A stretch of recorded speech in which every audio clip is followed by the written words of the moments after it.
મુખ્યમંત્રી ભૂપેન્દ્રભાઈ પટેલે ભાવનગરના રસાલા કેમ્પ સ્થિત નવા ગુરુદ્વારામાં દર્શન કર્યા.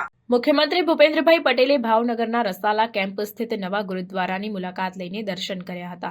મુખ્યમંત્રીનું Shri Guru Nanak new Gurudwara charitable trust અને શ્રી ગુરુ ગોવિંદ સિંહજી શીખ સેવા સમિતિ ભાવનગર દ્વારા ભાવપૂર્ણ સ્વાગત કરવામાં આવ્યું હતું.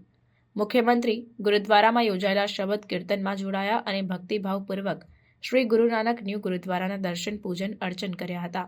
આ પ્રસંગે મેયર ભરતભાઈ બારડ, કેન્દ્રીય મંત્રી નીમુબેન બાંભણિયા, કેબિનેટ મંત્રી બલવંતસિંહ રાજપૂત, ગૃહ રાજ્ય મંત્રી હર્ષ સંઘવી, ધારાસભ્ય જીતુભાઈ વાઘાણી, કિશોરભાઈ ગુરમુખાણી, અભયસિંહ ચૌહાણ સહિતના અન્ય મહાનુભાવો પણ ઉપસ્થિત રહ્યા હતા.